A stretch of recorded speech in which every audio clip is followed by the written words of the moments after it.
hermanos bolivarianos, hermanos venezolanos.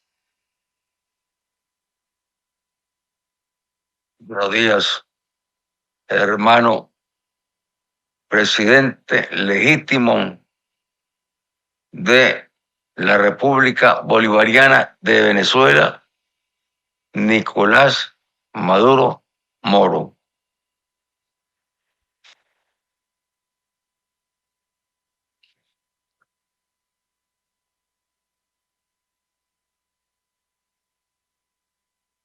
Sí, mucho hablamos en estos últimos tiempos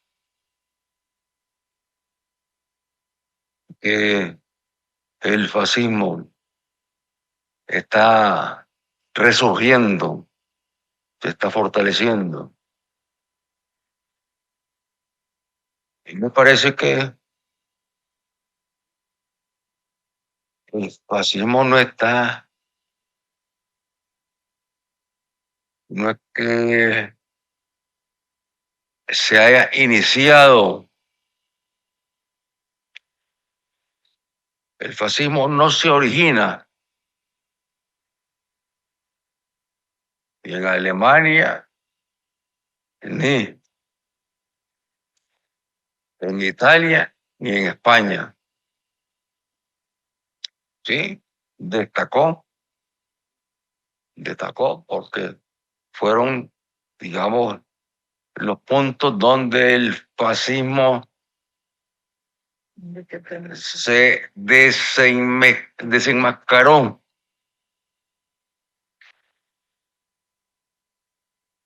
El fascismo nace desde el momento en que Darwin decía en el origen de las especies que las más fuertes eran las que iban a sobrevivir.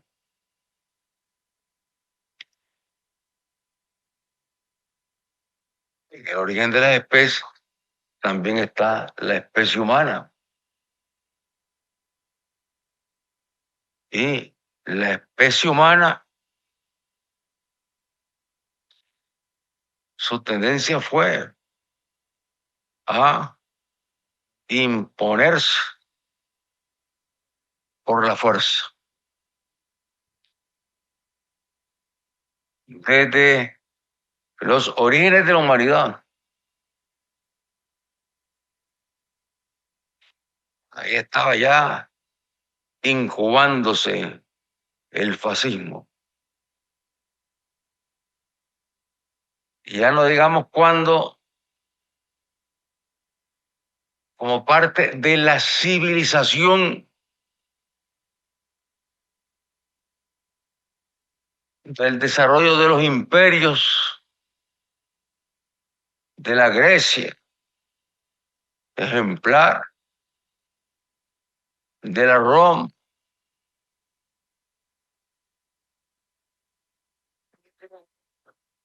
se fueron dando manifestaciones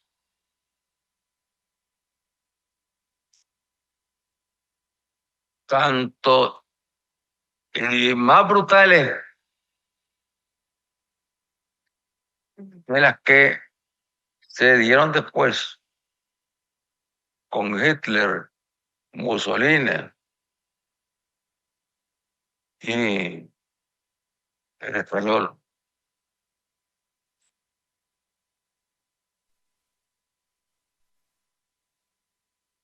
¿Qué cosa es la esclavitud?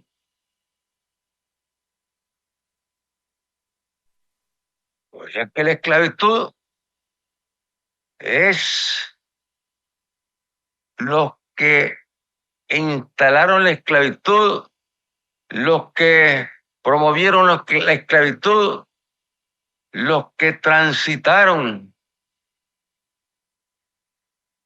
con esclavos de África y que luego eran trasladados por Europa. Y en Europa estaban las grandes empresas inglesas, francesas, disputándose esa mercadería para trasladarla a estas regiones. ¿Quiénes fueron los que practicaron e instauraron el fascismo a través de la esclavitud? Ahí estaba ya estableciéndose como algo normal, como algo que se veía como un elemento que enriquecía a las potencias imperialistas europeas que a la vez se disputaban entre ellos territorios en el mundo, dominios en el mundo.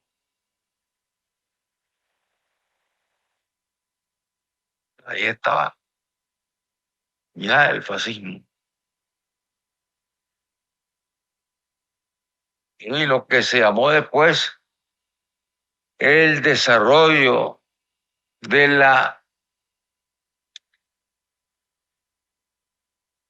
libertad, de la democracia, cuando se produjo la gran Revolución Francesa, cuando se produjeron cambios en Europa.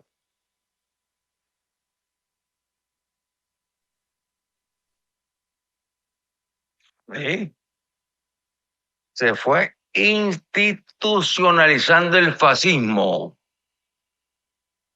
porque se convirtieron las potencias europeas, disputando siempre entre sí, como los amos del planeta, como los dueños de los continentes africanos, asiáticos, americanos.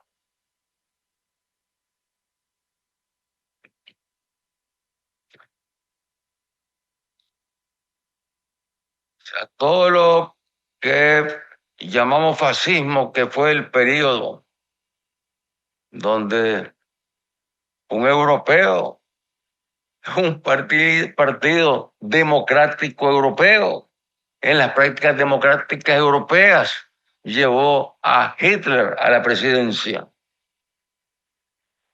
con apoyo de empresas norteamericanas. Y luego Mussolini,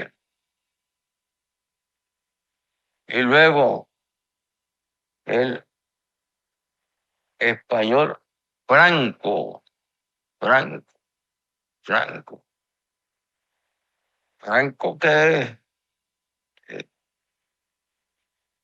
destrozó al pueblo español.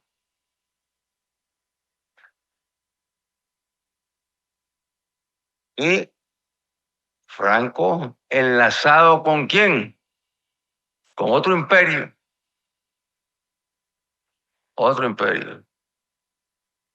poderoso que se vino conformando como imperio poderoso. El Vaticano, el Vaticano. El Vaticano fue cómplice de los nazis, fue cómplice de los nazis en Italia, en Alemania, en España, en España. En España incluso se dio un confrontamiento armado de, de católicos, cristianos, manipulados en la defensa de la democracia.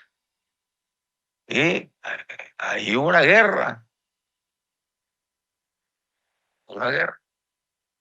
como la guerra que se produjo tiempo después en México. Los curas en guerra contra lo que eran procesos de avanzada en México.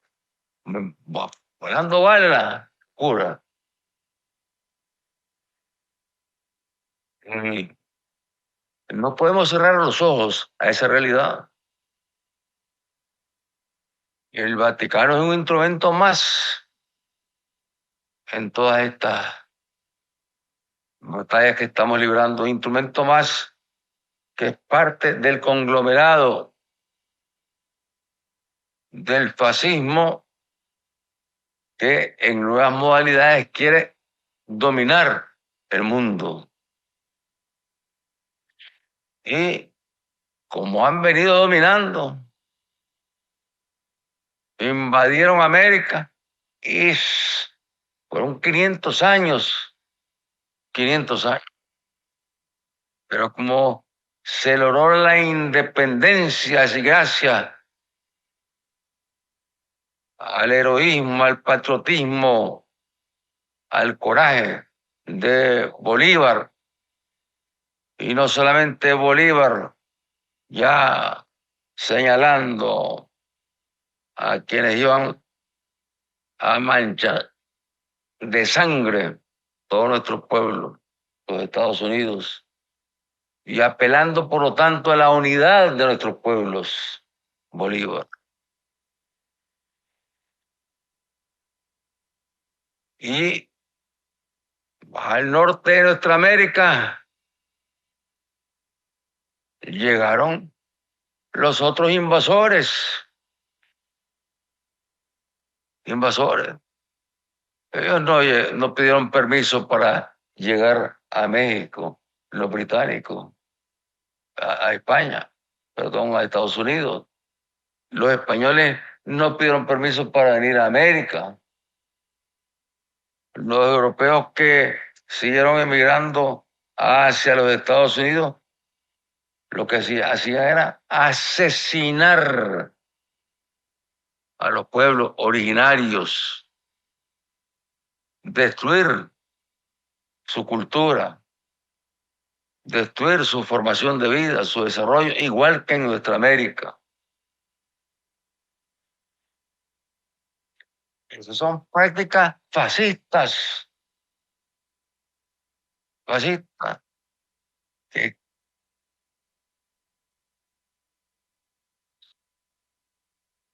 alentó, lógicamente, más a las potencias imperialistas, a las potencias que iban emergiendo con más fuerza, las alentó más a buscar el dominio total del mundo, del planeta, en nombre de la democracia. Eh,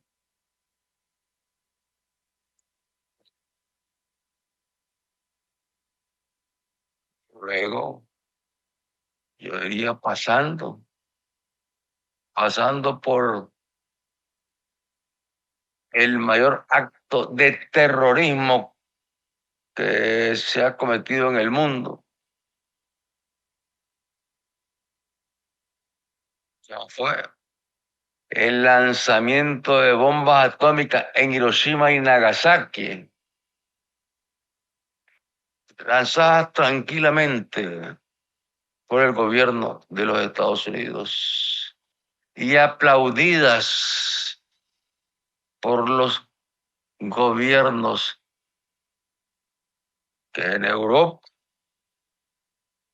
se dicen democráticos.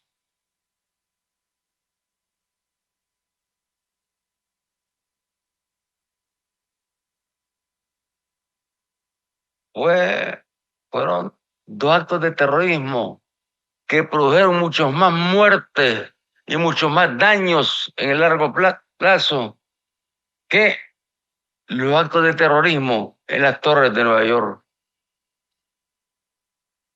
Porque ahí con los primeros bombazos en Hiroshima y Nagasaki murieron 250,000.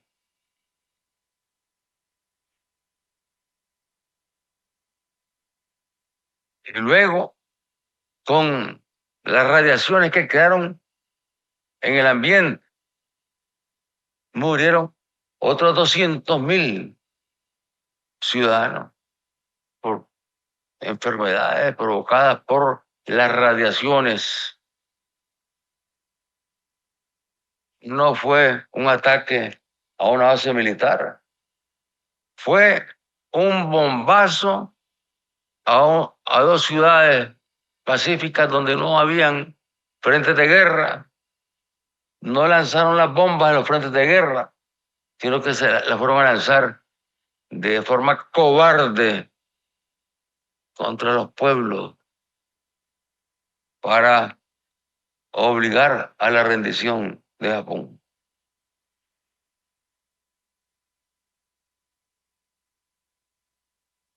El fascismo y el nazismo,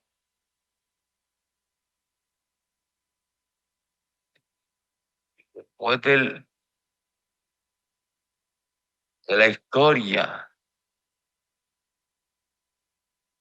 de la gran mentira que instalaron en el mundo,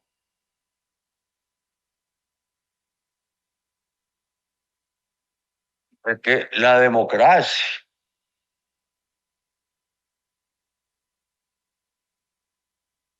la que debe reinar en el mundo, en nombre de la democracia, ya serían cometiendo esos crímenes.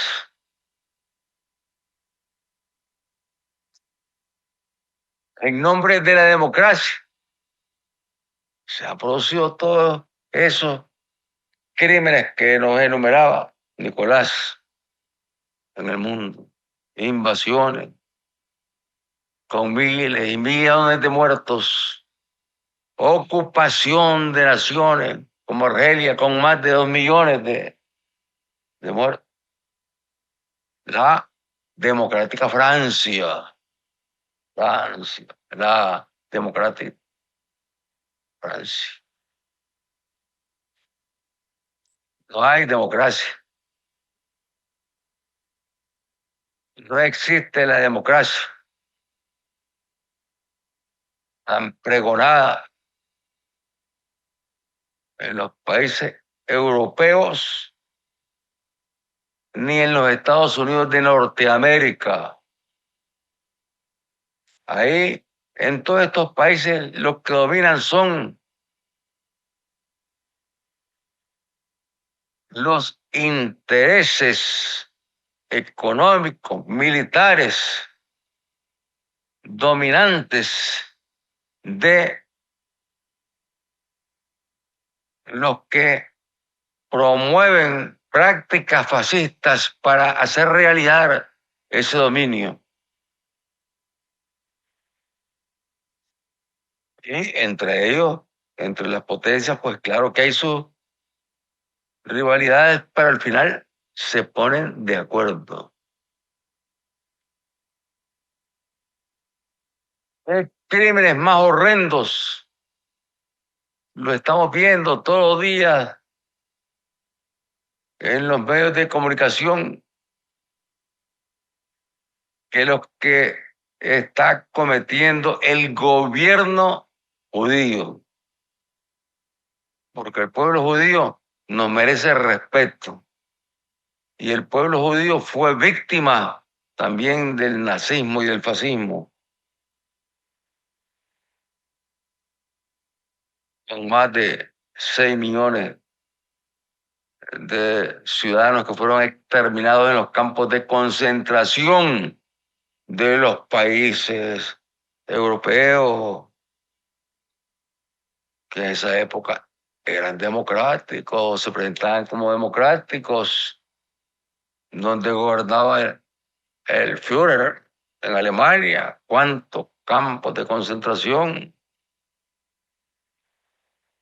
en Polonia, en cuántas ciudades, campos de concentración. Y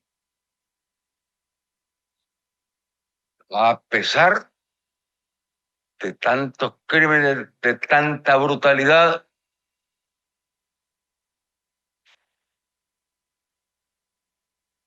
la esclavitud, tal y como se practicaba en aquellos tiempos, bueno, ya esa esclavitud ha desaparecido. Pero se han establecido nuevas formas para encadenar a los pueblos. Y aquí en nuestra América, la práctica es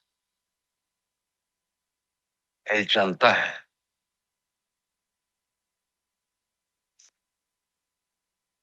El chantaje con agresiones económicas, con eso que llaman sanciones, que no son más que agresiones, con las que le han aplicado a Cuba y le siguen aplicando a Cuba, con las que le han aplicado a Venezuela y le siguen aplicando a Venezuela, con las que le aplican a Nicaragua y le siguen aplicando a Nicaragua, con las que le aplican, lo sabemos bien y lo entendemos, a los hermanos pueblos del Caribe, que son pueblos con economías muy frágiles, con dificultades para el comercio. Y ahí el chantaje está para que incluso dentro del ALBA, en ocasiones, se vean obligados a tomar posiciones que no son las que compartimos en el ALBA. Lo entendemos, lo entendemos. ¿Por qué? Porque les tienen la pistola puesta en la cabeza. Y en toda nuestra América, donde la nueva etapa de liberación se inició después de la independencia de España, de las batallas heroicas del más grande combatiente de nuestra América, Simón Bolívar. Las batallas han continuado. Los pueblos han ido cobrando más conciencia. Los pueblos han ido cobrando cada vez más valor, identificándose con la gesta de quienes entregaron todo para liberar a sus pueblos. Y eso explica por qué, después de la oleada de golpes militares en toda América Latina,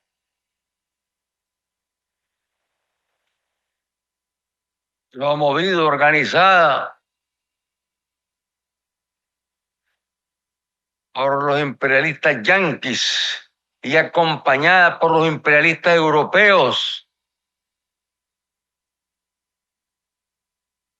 y aplaudida y acompañada también por los vendepatrias, gobiernos vendepatrias latinoamericanos.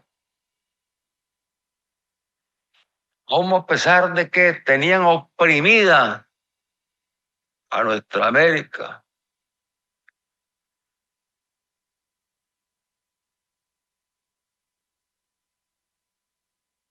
se produce la revolución de Cuba hace ya más de 60 años, 61 años. Una luz en la oscuridad que le dio más fortaleza y más ánimo a nuestros pueblos. Luego, la revolución sandinista, la batalla que costó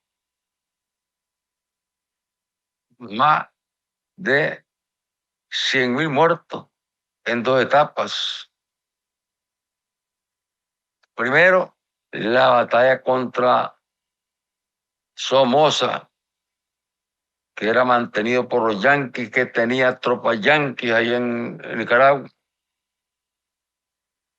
y que esa batalla duró desde el asesinato de Sandino que empezaron la lucha, desde el año 1933 hasta el año 1979. Fueron miles de muertos, de asesinados. ¿Por qué? Porque el ejemplo de Sandino no amedrentó al pueblo nicaragüense, sino que el pueblo empezó a librar luchas, guerrillas, batallas por diferentes lados. Generales sandinistas de 70 años organizaron destacamentos y incursionaron de nuevo y murieron peleando en Nicaragua. Es decir, una batalla larguísima y los crímenes de Somoza. Y luego, la gran lección que aprendimos nosotros ahí.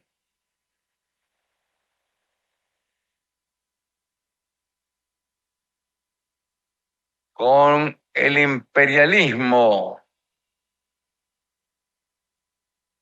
no hay forma de negociar. Porque el imperialismo cuando busca cómo negociar, busca cómo todo sea para él.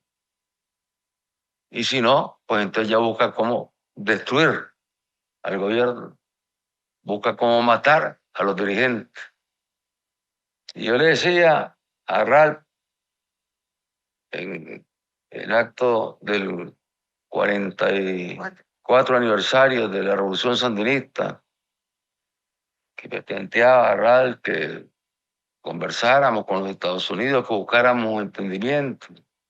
Entonces yo le decía a Ralph que en Nicaragua los yanquis han invadido desde el año 1854. Y no hubo negociación. Ahí lo que se dio fue una unidad centroamericana porque se dieron cuenta que los yanquis venían por todo Centroamérica. Y ya nombraron un presidente yanqui en Nicaragua, a William Walker, reconocido por el Departamento de Estado. Entonces, una unidad ahí centroamericana y mucho arrojo, mucha valentía. Y el pueblo logró derrotar esa primera invasión de los expansionistas yanquis. Luego, en el año 1970, 1877, había un gobierno liberal, no le hacía caso a los yanquis. El pecado del gobierno liberal era tener relaciones con los europeos y promover medidas como la educación laica. En ese momento Nicaragua tenía impuesta la obligación de la educación católica, impuesta. No se podía practicar otra religión, estaban prohibidas las otras religiones. Y si alguien moría y no era bautizado, no había cementerio. Llegó Zelaya, hizo una revolución, no solamente en el campo de la educación, sino que también llevando bienestar, progreso al pueblo, cierto desarrollo al país y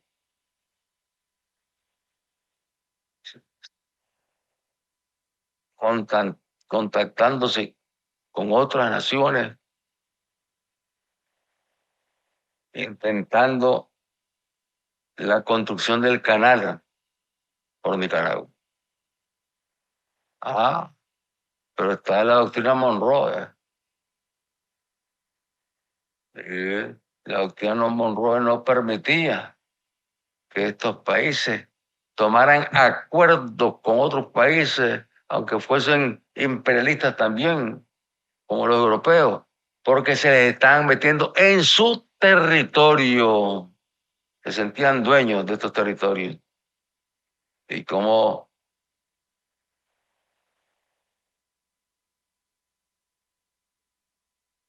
mandaron a poner bombas con unos gringos ahí, a unos barcos en Nicaragua,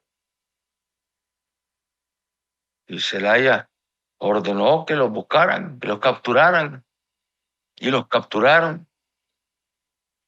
Cannon y Gross eran los apellidos de los dos gringos. Y el gobierno gringo exigiendo que los pusieran en libertad y que cuidado los iban a fusilar. Las leyes eran las leyes en ese momento. Y un crimen como es, fusilamiento. Y Zelaya los mandó a fusilar. E inmediatamente llegó la nota del secretario de Estado de los Estados Unidos, la nota donde le comunicaba a Zelaya de parte del presidente de los Estados Unidos que tenía un plazo para retirarse del gobierno y que ya iban a preparar los barcos con las tropas norteamericanas para ir a Nicaragua y ocupar Nicaragua si él no hubiese dejado la presidencia. Zelaya era un hombre que no era de asumir ya el reto pues, de una guerra como esa y prefirió retirarse. Pero los generales liberales encabezados por Benjamín Celedón, el doctor Benjamín Celedón, organizaron la defensa de Nicaragua y se enfrentaron a las tropas yanquis.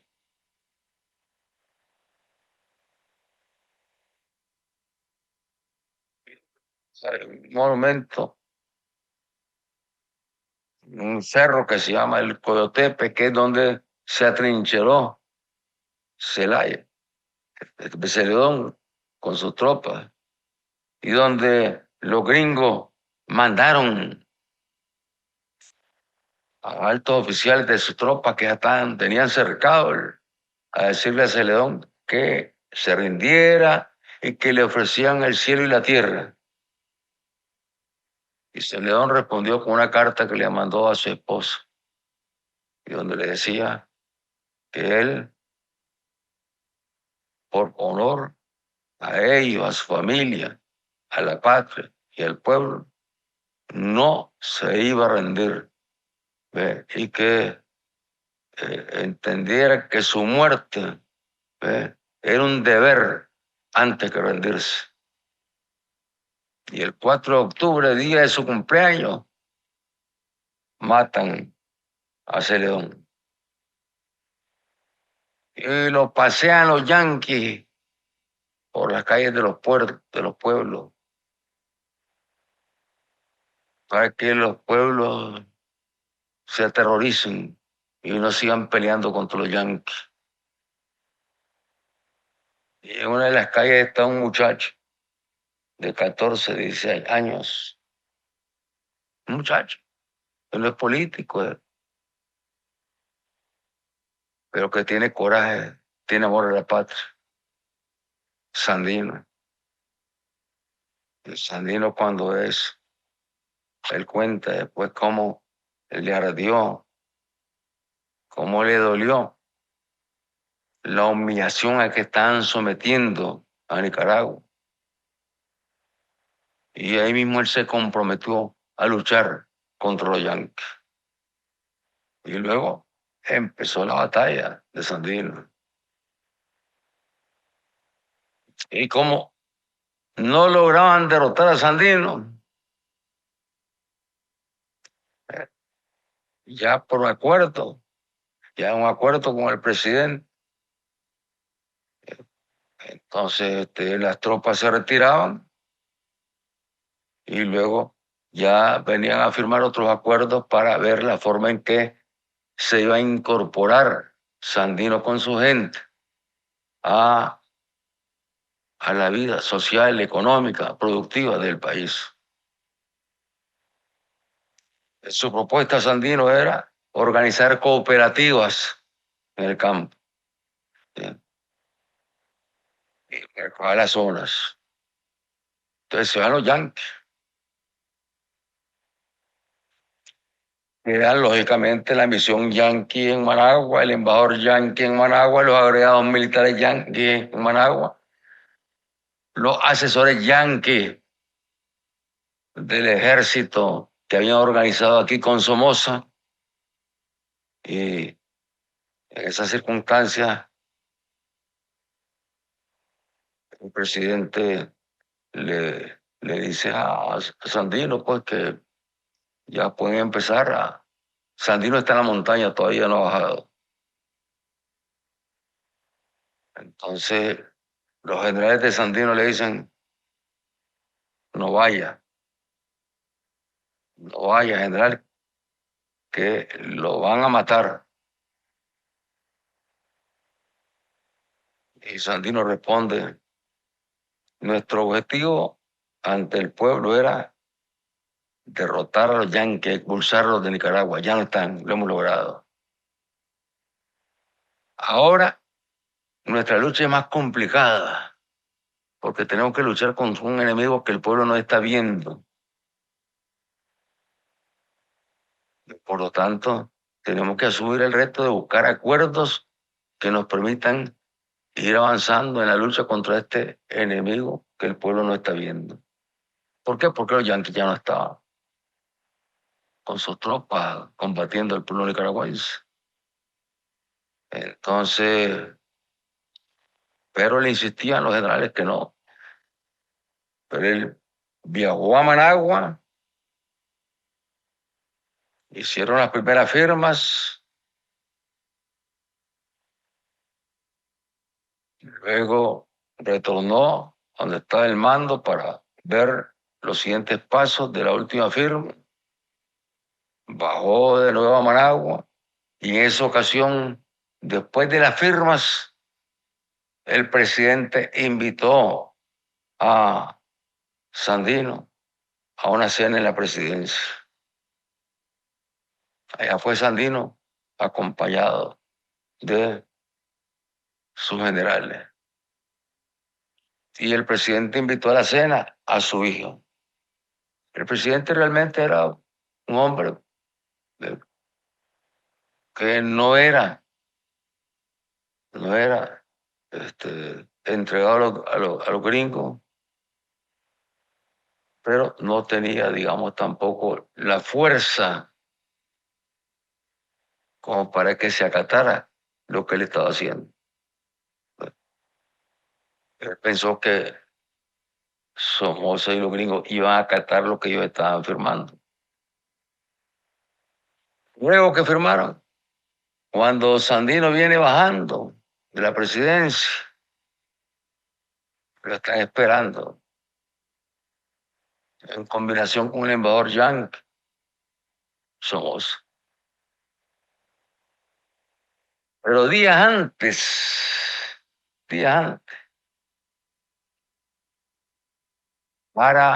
como tenían la duda de que Sandino regresara a Managua, días antes, cuando Sandino llega, lo primero que hace Somoza es buscarlo y abrazarlo y decirle hermano, que son hermanos, le dice, hermanos masones. Y esa foto ya está para la historia. Era el abrazo de Judas para darle confianza a Sandino de que nada le iba a pasar. Y a los días que están asesinando a Sandino. Y por eso yo le decía al hermano Ralph González en esa ocasión que uno puede conversar, eh, pero estén seguros que en una conversación con los Yankees siempre van a buscar cómo alcanzar su objetivo, que es liquidar a la revolución. Y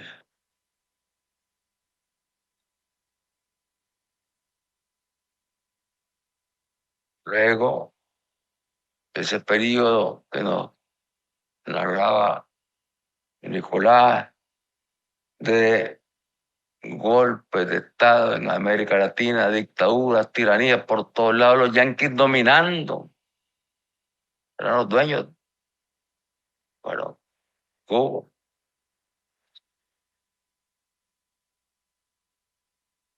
Después, la revolución sandinista y luego la revolución bolivariana, donde la revolución bolivariana era la bomba, hacía temblar ya el imperio. Porque, bueno, revolución cubana, heroica, valiente,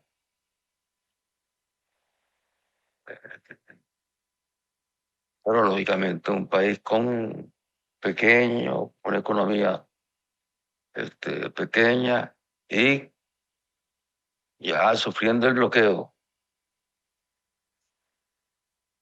La revolución bolivariana con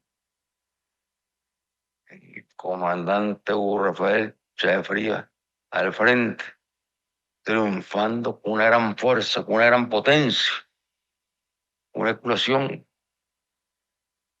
Yo le comentaba a Nicolás un día que cuando nosotros estábamos eh, en la guerrilla, estábamos luchando, habíamos alcanzado la victoria, estamos en la guerrilla. También habían guerrillas aquí en Venezuela, y guerrillas que tomaron una gran una fuerza. Y entonces decíamos nosotros, porque habían guerrillas en Guatemala, en México, en Brasil, eh, se dio la guerrilla del Che, en Bolivia, o sea, por toda América Latina habían guerrillas, pero ninguna con la potencia de la guerrilla que se estaba instalando en Venezuela. ¿Eh? Y nosotros decíamos, aquí la próxima victoria va a ser en Venezuela, pensando en una victoria guerrillera, ¿eh? Va a ser en Venezuela. Y eso sí que va a ser una fortaleza para que se puedan eh, reproducir las victorias en América Latina. Venezuela, con el ingenio, con la inteligencia, con la visión del comandante Chávez, después del primer intento armado, porque él hizo el intento armado para derrotar a los yanquis aquí en Venezuela. Eh, bueno, digo aquella frase famosa, ¿no?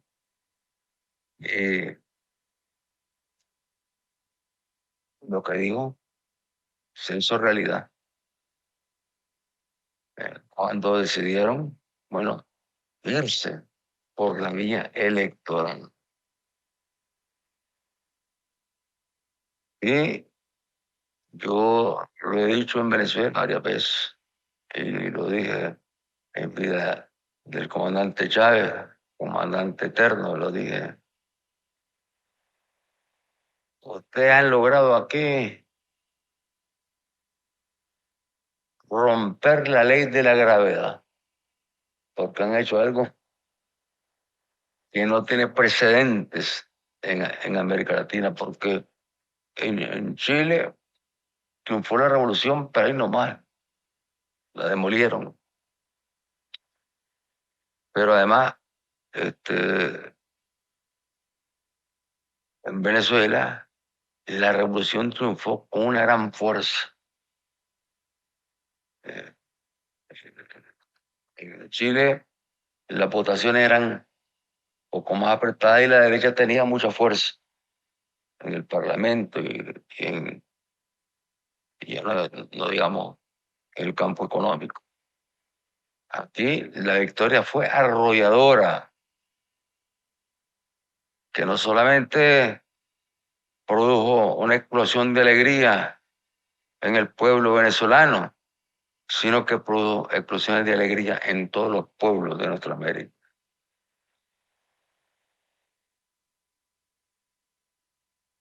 Pero, ¿quién se podía imaginar en ese momento de esa gran victoria que los yanquis iban a organizar un golpe de Estado contra el presidente Chávez?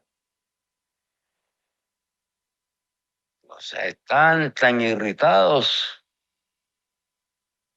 están tan heridos por el golpe que habían recibido en un país como Venezuela, una potencia moral, una potencia política, una potencia económica, sobre todo eso, no querían perderlo. Entonces vino el golpe y ustedes dijeron, todo 12 tiene su 13. Sí, 12 tiene su 13 y tuvo su 13 y volvió Chávez a la presidencia. Y luego Chávez y Fidel, bueno, ahí compartiendo, entiendo, ¿eh? Y pensando lógicamente en la unidad de nuestros pueblos, cómo avanzar en esa batalla, en esa lucha.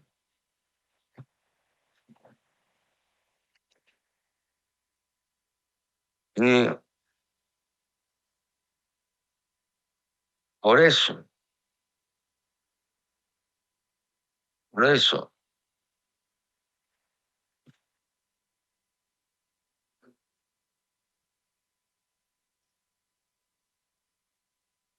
hoy se puede explicar la reacción brutal, cobarde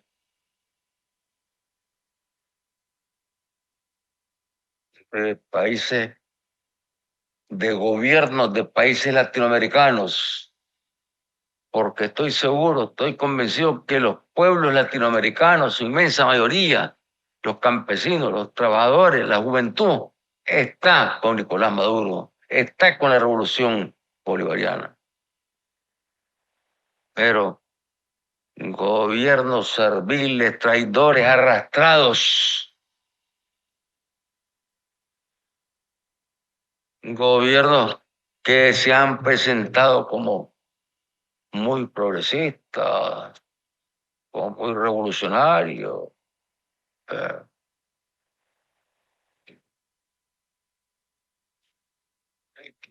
Ahora hay que repetir las elecciones, dicen. Ah, lo dice Brasil,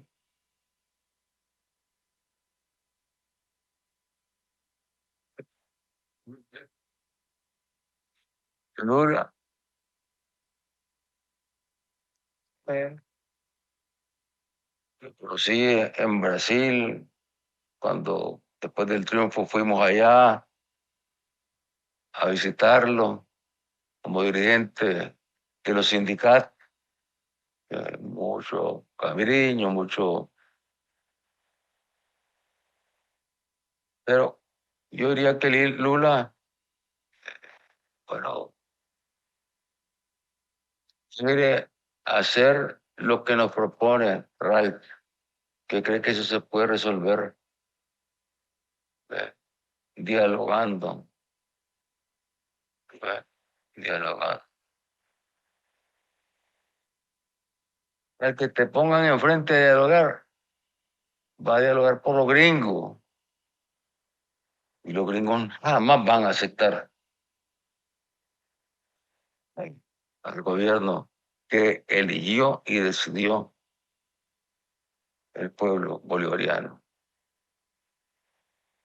Luego, en el primer aniversario del triunfo de la revolución, invitamos a Lula. Y ahí le presentamos a Fidel.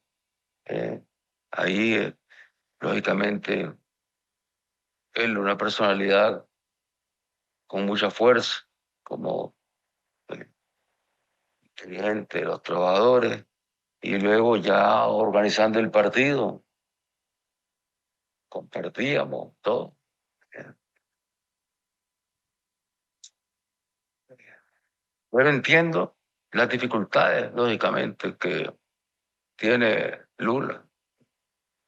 Había un artículo ahí que dice que está lleno en en la Cancillería y en otros lugares está lleno de derechistas neoliberales que lo han puesto a pelear con nosotros.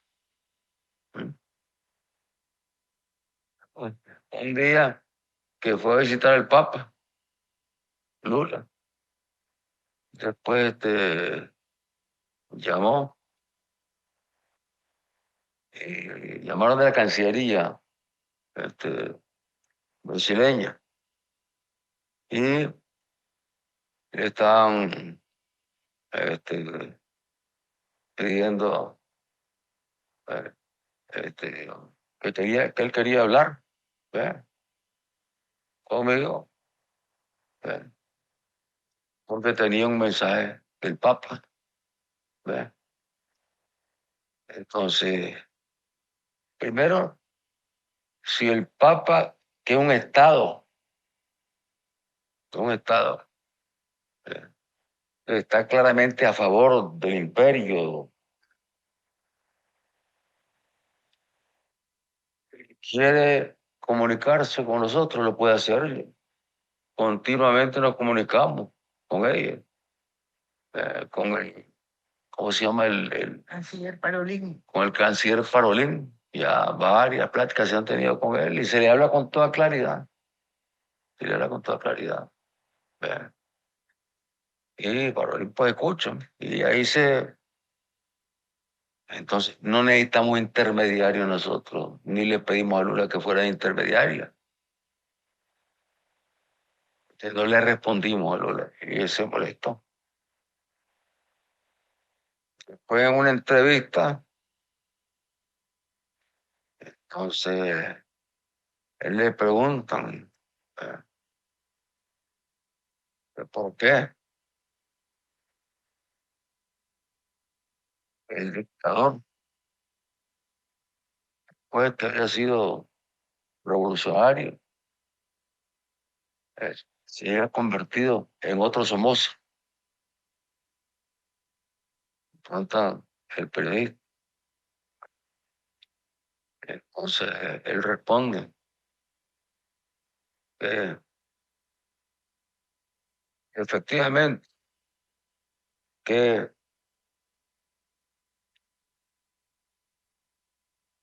él ya no es lo que fue antes, ahora es otro dictador. Otro dictador. Entonces, ¿qué te podría decir Lula? Ya que vos lo has hablado esto públicamente. ¿Y vos cuántos periodos llevas ya de gobierno? Ya 2 periodos de gobierno. Es decir, parece que te gusta ser presidente. Eh, Y desde esa presidencia de ese gran país que es Brasil, querés convertirte en el representante de los yanquis en América Latina. Por eso rompimos relaciones con Brasil. Serán una potencia, pero nosotros somos un país pequeñito, no tenemos la potencia de Brasil, ni la economía de Brasil, ni cosas por el estilo, pero tenemos algo que vale más que todo eso: dignidad, defensa a nuestra soberanía. Y la forma en que te ha comportado Lula ante la victoria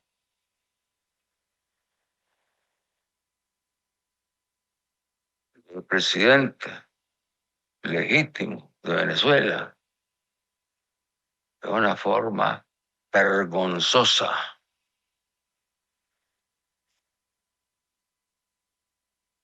Vergonzosa. Repitiendo las consignas de los yanquis, de los europeos, de los arrastrados, gobiernos arrastrados de América Latina. Te estás arrastrando también, Lula. Te estás arrastrando, Lula. Y no me digas que tus gestiones fueron extraordinarias. Sí, fueron extraordinarias en algunos campos cuando fuiste el presidente por primera vez. Pero recordá también los alborotos, los escándalos, los lavallatos. Acordate bien de todo eso. O sea, no, aparentemente no fueron gobiernos eh, muy claros, muy limpios. ¿Verdad? Acordate, Lula. Y te podría mencionar una docena de cosas más. Si querés que te respete, respetame, Lula. Si querés que te respete el pueblo bolivariano, respetá la victoria del presidente Nicolás Maduro. Y no andes ahí de arrastrado.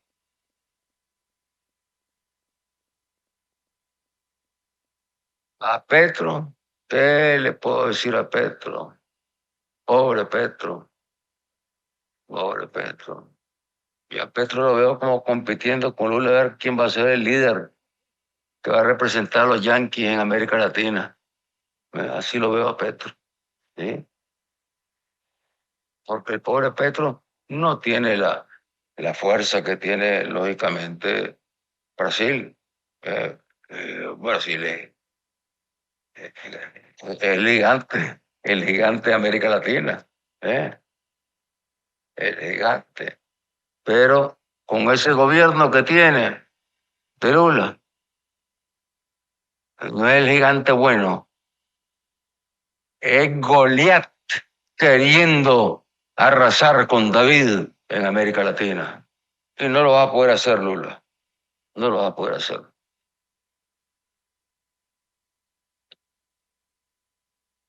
Lo que sí quiero alertar a Nicolás, dicen que ustedes ya eso lo tienen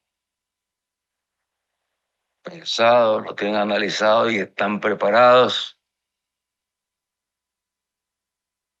Como a ellos ya les fracasó esta maniobra, no hay vuelta atrás, no hay paso atrás. Nicolás es el presidente legítimo, continuador de la batalla de Chávez, y Chávez continuador de la batalla de Bolívar. Por lo tanto, Nicolás va con la espada de Bolívar ahora en esta batalla. Pero no descarté, Nicolás, que si a Nicaragua Un país que es una migajita de tierra, con una economía bien pequeña, bien frágil, con países fronterizos donde hay bases militares yanquis. Honduras tiene bases militares yanquis, Nicolás. Y en Costa Rica montan bases militares yanquis también. Como no pudieron evitar el triunfo de la revolución en el 79, después de tantos años, más de 40 años de dominación imperialista, somocista, y con miles de muertos a lo largo. ¿Qué hicieron? Organizaron un ejército mercenario.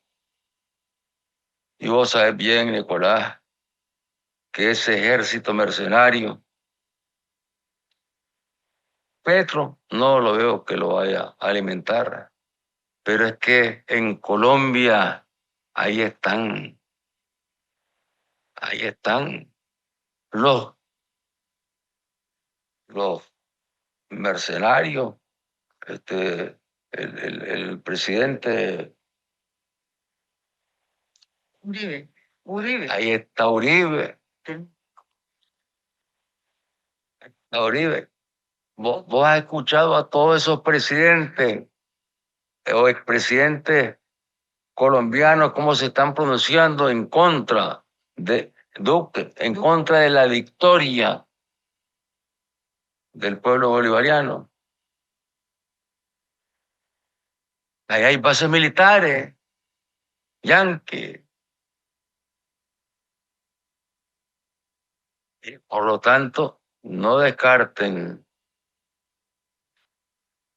aunque el imperialismo hoy está más herido que nunca por esta victoria, no descarten que organicen una contrarrevolución armada como lo que nos organizaron a nosotros en 1979-80, el triunfo de la revolución, que la financiaron, la armaron, la entrenaron, apoyada en las bases militares que tienen los gringos en Honduras, y fue una batalla larga. Fueron 10 años de guerra nuevamente las que tuvimos que librar. 10 años más y con miles de muertos, más de 50,000 víctimas nuevamente. Y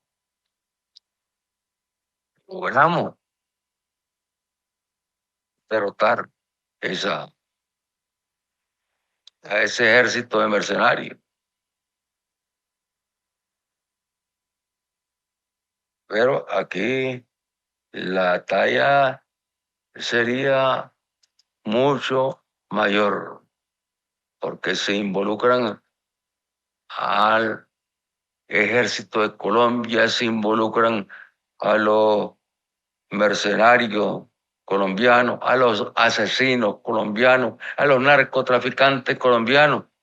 Bueno, habría que, y con esa enorme frontera que tienen ustedes con Colombia, habría que prepararse, Nicolás. Habría que prepararse para darles la batalla y derrotarlos. Estoy seguro que si se da esa batalla, los van a derrotar. Y tengan la seguridad que si se llegara a esa batalla, van a contar con combatientes sandinistas acompañándolos en esa batalla. Y tengo la seguridad que así como se sumaron miles de combatientes a la batalla de Nicaragua contra Somoza, también se van a sumar miles de combatientes latinoamericanos y caribeños a la defensa de la revolución bolivariana.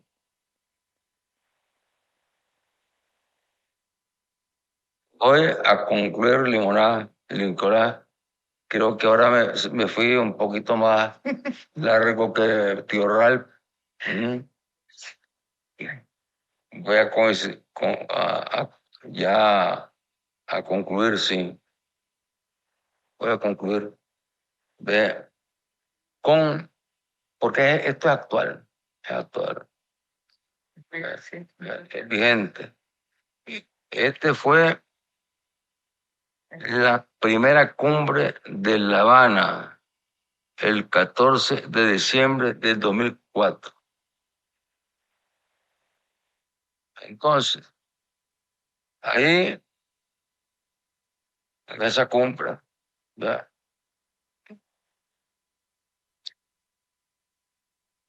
ya en la parte final de la declaración, dice,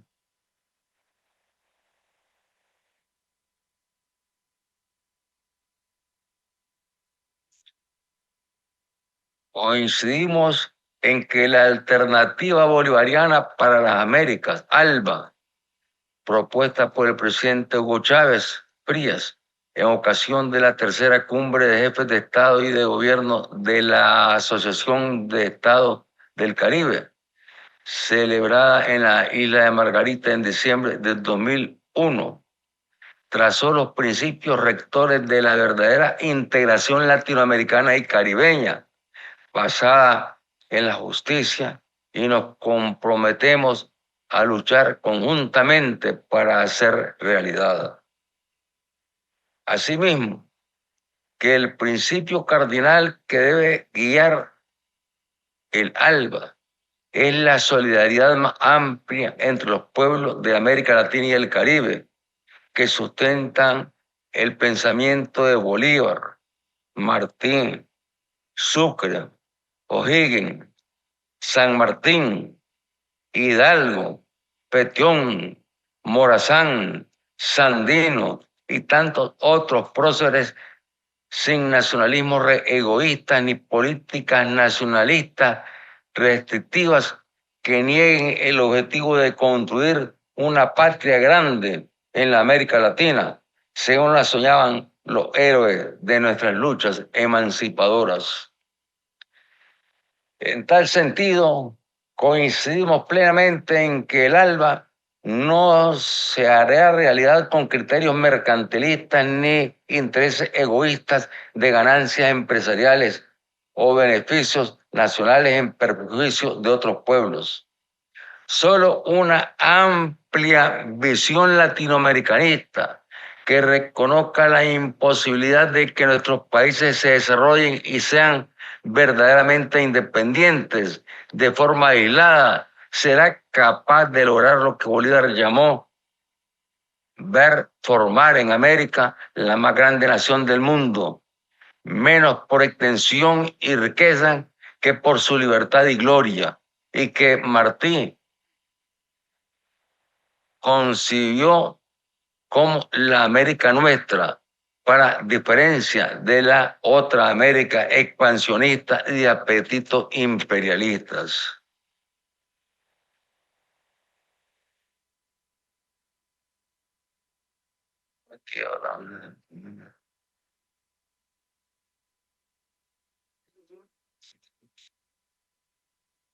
Creo eso, ya concluyendo,